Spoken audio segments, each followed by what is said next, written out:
Students, आज हम बात करेंगे कूलाम के नियम के बारे में। जी हाँ, आज हम आपको कूलाम के नियम के बारे में बताएंगे। फुल एक्सप्लेनेशन आपको करेंगे इस वीडियो में, और पूरी तरह से आपको पूरा अच्छे से समझा देंगे इसको, और आप इसे कभी भी नहीं भूलेंगे अगर आप इस वीडियो को अगर देख लिए शुरू से अंत तक। तो चलिए इस नियम के बारे में आपको बताते हैं। तो पहले मैं इसकी थ्योरी को मैं पहले बता देता हूँ आपको। तो इसका थ्योरी आप देख सकते हैं, यहाँ पे लिखा हूँ मैं। कूलाम के नियम के अनुसार इसका थ्योरी है दोस्तों। कूलाम ने क्या नियम दिया कि दो स्थिर बिंदु आवेशों के मध्य लगने वाला प्रतिकर्षण या आकर्षण, ठीक है, लगने वाला प्रतिकर्षण या आकर्षण बल दोनों आवेशों के गुणनफल के अनुक्रमानुपाती तथा उनके बीच की दूरी के वर्ग के व्युत्क्रमानुपाती होता है। ठीक है, अभी मैं आपको पूरी तरह से भी समझाता हूँ।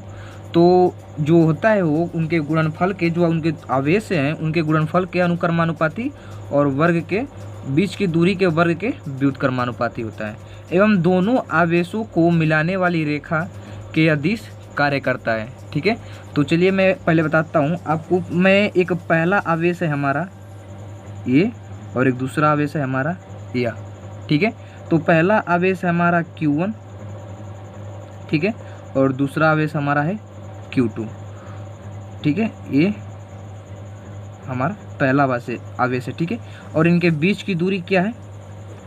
इनके बीच की दूरी स्मॉल r है। ठीक है, तो इनके बीच की दूरी हमारा स्मॉल r है। तो हमारा जो पहला इक्वेशन क्या बन रहा है, इसमें पहला क्या कह रहा है, ये जो थ्योरी है वो थ्योरी क्या कह रही है कि उनके, देखिए दोस्तों, पहले तो मैं आपको ये समझा दूं कि अगर यहाँ पे ये प्रतिकर्षण और आकर्षण का क्या बात है, तो मैं पहले इस प्रतिकर्षण और आकर्षण को क्लियर कर दूं कि अगर ये दोनों आवेश सजाती हो, सजाती मतलब क्या, मतलब दोनों आवेश प्लस प्लस हो या माइनस माइनस हो।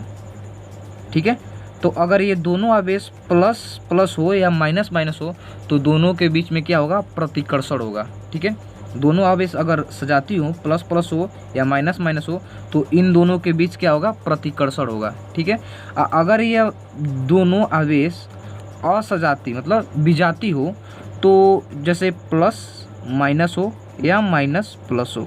ठीक है, तो इनके बीच क्या होगा? तो इनके बीच कि अगर सजाती इनके आवेश जो चार्ज हो, अगर सजाती आवेश हो तो प्रतिकर्षण, ठीक है, और विजाती हो तो आकर्षण। क्या होगा? आकर्षण होगा। तो आप तो समझ गए, क्लियर हो गया है। सजाती हो तो प्रतिकर्षण और विजाती हो तो आकर्षण। क्लियर? अब चलिए, तो दूसरा जो हमारा क्या कह रहा है ये थ्योरी कि आवेशों के, उन दोनों आवेशों के गुणनफल के अनुक्रमानुपाती होता है। तो जो हमारा बल जो है, हमारा F है, ये दोनों आवेशों के गुणनफल के अनुक्रमानुपाती है। ठीक है, दोनों आवेशों के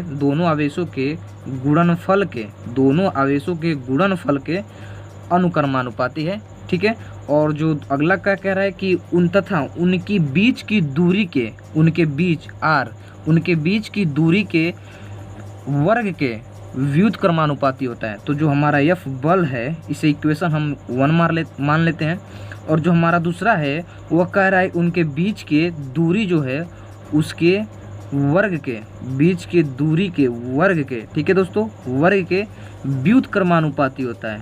ठीक है, व्युत्क्रमानुपाती होता है। तो इसे हम इक्वेशन मान लेते हैं 2। तो अब इक्वेशन 1 एंड इक्वेशन 2 से, ठीक है, समीकरण 1 व 2 से, ठीक है, तो समीकरण 1 और 2 से तो हमारा क्या होगा? AF व्युत्क्रमानुपाती Q1 Q2 अपान R²। ठीक है, समझ रहे हैं आप? तो ये जो क्या है? व्युत्क्रमानुपाती है।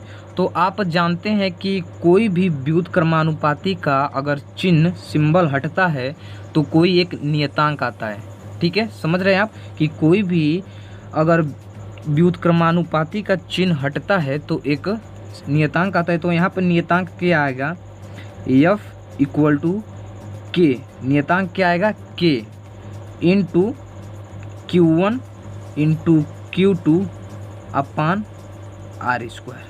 अब बात करते हैं इस के के बारे में। जो के क्या है हमारा, के हमारा है अनुक्रमानुपाती, जो प्रोपोर्शनल होता है, अनुक्रमानुपाती स्थिरांक। ठीक है, समझ गए। जो हमारा के है वो अनुक्रमानुपाती स्थिरांक है। और के का मान क्या होता है दोस्तों, चलिए मैं पहले मैं के के बारे में आपको पूरी क्लियर कर दूं, देन मैं इस पर आता हूँ। ठीक है, तो मैं आपको पहले के बारे में पूरी क्लियर इन्फॉर्मेशन दे दूँ आपको। तो के का मान होता है 1/4 पाई इप्सिलॉन नॉट। ठीक है, इसे क्या बोलते हैं, इप्सिलॉन नॉट। इसका मान क्या होता है के का 1/4 पाई इप्सिलॉन नॉट। और इसका जो है, जो हमारा जो 1/4 पाई इप्सिलॉन नॉट, तो इसका मान क्या होता है, इसका मान जो होता है दोस्तों वह होता है 9.0 इंटू 10⁻⁹। ठीक है, तो इसका मान होता है 9.0 इंटू 10⁻⁹। एसआई पद्धति में इसका मान होता है। और दोस्तों अब बात आता है कि इसका मात्रक क्या होता है, के का मात्रक क्या होता है। हमने तो इसका मान लिख दिया, मात्रक कुछ लिखा ही नहीं, तो इसका मात्रक क्या होता है। तो दोस्तों इसका मात्रक हम लिखने से किस तरह हम इसका मात्रक निकालेंगे, आप अगर मैं बोल दूं इसका मात्रक, तो इसका मात्रक जो होता है दोस्तों होता है newton into metre square upon coulomb square. इसका मात्रक मैंने बोल दिया, इसका मात्रक ये होता है। तो मैं इसका मात्रक इस तरह अगर लिख दूंगा तो आप भूल जाएंगे, उसे भी आप उसे याद करेंगे। तो मैं उसके मात्रक को कैसे निकालेंगे, तो चलिए मैं उसे पहले उसे क्लियर करता हूँ कि मात्रक कैसे निकालेंगे उसका। ठीक है, तो हमारा जो यहाँ पे दिया है, आप देख सकते हैं यहाँ पे दिया हमारा F इक्वल टू के into Q1 upon Q2 upon are square, Q1 into Q2 upon are square. तो हमें के बराबर बनाना है, तो इस आर से इधर मल्टीप्लाई करेंगे, इधर डिवाइड के फॉर्म में, तो इधर मल्टीप्लाई करेंगे तो हमारा क्या हो जाएगा, के बराबर, हमारा के बराबर हो जाएगा F into r square upon Q1 into Q2। ठीक है, समझ रहे हैं, क्योंकि जो हमारा डिवाइड के फॉर्म में इधर आर है तो इधर जाएगा तो मल्टीप्लाई हो जाएगा, और के जो है तो इधर इधर इससे मल्टीप्लाई के फॉर्म में, तो इधर आ जाएगा डिवाइड के फॉर्म में। ठीक है, तो हमारा के बराबर ये बन गया। तो अब चलिए यहाँ पे हम लिखते हैं एफ का मात्रक क्या होता है, न्यूटन। ठीक है, एफ का मात्रक होता है न्यूटन, और आर का मात्रक क्या होता है, मीटर। आर का मात्रक आप जानते हैं, एफ का मात्रक तो न्यूटन हो गया, और आर का मात्रक हमारा क्या होगा, मीटर। तो यहाँ पे तो आर 2 है, तो 2 आर के लिए metre square into metre square. ठीक है, अपॉन में जो हमारा क्यू क्या है, आवेश है। तो आवेश का मात्रक क्या होता है, तो आवेश का मात्रक होता है कूलम। ठीक है, तो आवेश का मात्रक क्या कूलम होता है। तो यहाँ तो हमारा 2 आवेश है, इधर 2 आवेश है, तो यहाँ क्या हो जाएगा, कूलम का स्क्वायर। ठीक है, समझ रहे हैं। अगर यही ऊपर जाएगा तो क्या हो जाएगा, newton into metre square into coulomb पर -2। ठीक है, समझ रहे हैं इसका मात्रक। तो अब चलिए इस जो हमारा इसमें जो हमारा इप्सिलॉन जो है, जो हमारा इप्सिलॉन नॉट है, इसे हम पहले इसे भी क्लियर कर देते हैं, और इसे क्लियर करने के बाद आपको मैं इस पर आता हूँ। तो चलिए मैं पहले इसे क्लियर कर देता हूँ, इस चीज़ को। ठीक है, तो हम इप्सिलॉन नॉट को बोलते क्या है, तो इप्सिलॉन नॉट को हम बोलते हैं निर्वात की विद्युतशीलता। क्या कहते हैं इसे, निर्वात की विद्युतशीलता। ठीक है, क्या बोलते हैं, निर्वात की विद्युतशीलता। और इसका मान क्या होता है दोस्तों, अब अगर इसका भी मान होता है, इसका मान क्या होता है, इप्सिलॉन नॉट का मान होता है 8.85 इंटू 10⁻12 12। ठीक है, तो इसका मात्रक क्या होगा, अगर हम इप्सिलॉन नॉट का मात्रक बोले, हमने तो इसका मान लिख दिया इतना 8.85 × 10⁻12। तो इसका मात्रक हम क्या लिखेंगे, जैसे कि मैंने यहाँ पे 9.0 × 10⁻9 लिखा और इसका मात्रक नहीं लिखा, तो आपको मात्रक बताया कि इसका मात्रक क्या लिखेंगे। यहाँ पे आप मात्रक ये लिख दीजिएगा या न्यूटन × मीटर स्क्वायर × कूलाम पे -2। ठीक है, तो इसका मात्रक क्या लिखेंगे, तो आप यहाँ पे देख सकते हैं कि जो हमारा के बराबर दिया है, के बराबर होता है 1/4πε0। तो जो के का ये उल्टा है, के का उल्टा है, जो ε0 है के का उल्टा, उसका व्युत्क्रम उसका उल्टा है। ठीक है, तो यहाँ पे जब जो के का मान हमारा आया है इतना, इसी को हम पलट देंगे, इसको हम पलट देंगे। जो इस पर प्लस चार्ज तो माइनस चार्ज कर देंगे, प्लस चार्ज है तो माइनस चार्ज कर देगा, प्लस चार्ज है तो प्लस चार्ज कर देंगे, माइनस चार्ज है तो प्लस चार्ज कर देंगे, पलट देंगे, क्योंकि के का यहाँ पे 1/, में है जो ε0 है, क्योंकि इसका तो कोई मात्रक नहीं होता, इसका मात्रक होता है। तो यहाँ पे इसके पलट देंगे तो इसका मात्रक क्या हो जाएगा हमारा, न्यूटन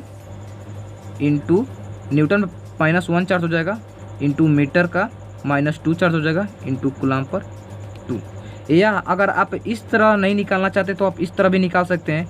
अगर ये 4πε को उधर भेज दीजिएगा, आप मल्टीफ्लॉन के फॉर्म में इधर भेज दीजिएगा। ठीक है, और बचेगा बस हमारा यह, इधर पूरी तरह को इधर आपको इधर इसे भेज दीजिएगा, फिर इधर वापस इधर कर और वो हमारा क्या हो जाएगा 1/4π के हो जाएगा, जो कि 4π का कोई मात्रक नहीं होता, के का मात्रक होता है। और जो कि के का हमारा निकाला क्या, ये न्यूटन × मीटर स्क्वायर × कूलाम पर -2 चार्ज, ये हमने निकाला, तो उसी का उल्टा इतना ही आएगा। ठीक है, यह आप समझ गए पूरी तरह से। तो जो हम ये निकाले हैं, यह मात्रक और यह मात्रक, ये किस पद्धति में है, तो यह पद्धति है एसआई पद्धति में। जो हमने मात्रक निकाला है वह एसआई पद्धति में मात्रक निकाला है। अगर हम सीजीएस पद्धति की बात करें तो हमारा के का मान क्या होता है पता है, कब वो सीजीएस पद्धति में के का मान होता है 1। अब कैसे होता है, तो चलिए मैं इसे भी क्लियर करता हूँ कि के का मान सीजीएस पद्धति में कैसे होता है। ठीक है, तो यहाँ पे सीजीएस पद्धति में मैं आपको बताता हूँ के का मान क्या होता है। तो के बराबर हमारा होता है 9 × 10⁻9 न्यूटन × मीटर स्क्वायर × कूलाम पर -2 चार्ज। ठीक है, तो यहाँ पे न्यूटन का मान, 1 न्यूटन बराबर क्या होता है आपको पता है, 1 न्यूटन बराबर होता है, यहाँ पे मैं लिख देता हूँ, 1 न्यूटन बराबर होता है 10⁵ डाइन।